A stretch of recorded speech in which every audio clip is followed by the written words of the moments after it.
often use food analogies when I'm reviewing movies, and I think for me, Hit, the third case, was a lot like pizza and ice cream. I like pizza, I like ice cream, but I don't necessarily want ice cream on my pizza or pizza in my ice cream.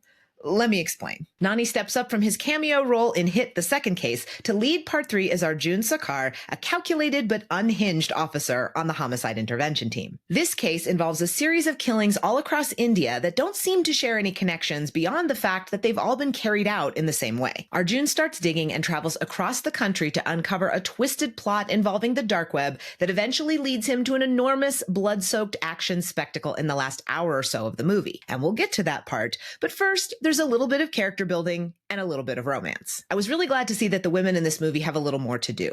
One of my biggest complaints with Hit Part 2 was that it felt like the women were like wallpaper in the background with zero impact on the story. Here, the women have a much more active role, which I really liked, and I even liked the romance, though it does sometimes feel like it breaks the pace of the investigation a little bit in the first half. The second half of this movie is where I feel a little conflicted. This is the pizza and ice cream thing that I'm talking about. The investigation wraps up fairly quickly, and we have a big villain who's almost comedically evil. So we have a big chunk of the movie with zero suspense, and they try to keep the adrenaline up by filling it with ultra-violent action. If blood, gore, and bone-crunching sound effects make you squeamish, you're going to have a problem with this movie. I think where I was conflicted was the way that the first half and the second half kind of butt up against each other tonally. We have this investigation that seems somewhat grounded in reality, and then in the second half, Nani basically just becomes this invincible superhero who can survive fatal attacks and take out 100 men like he's Ram Charan and Magadhira. And that's fine. I love giant action sequences with physics-defying fight scenes and invincible heroes,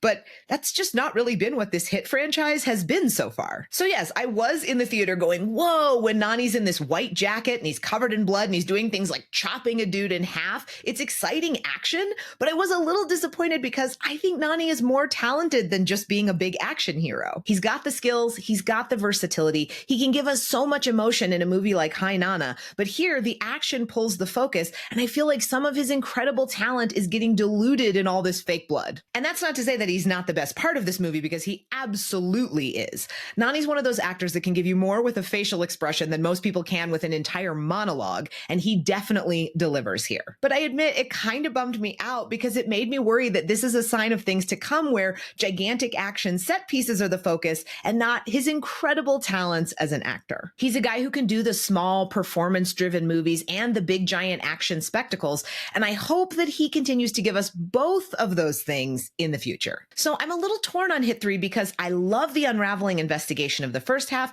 and I love the balls to the wall action of the second half, but I don't know if I love those things together. It's a pizza and ice cream situation. So if you've seen Hit, the third case, let me know in the comments, did you like the first half investigation part more, or did you like the second half action part more? So as always, if you like this video, leave a like, subscribe to the channel. You can follow me on Letterboxd at Trashwire. Thanks so much for watching, and I'll catch you in the next one.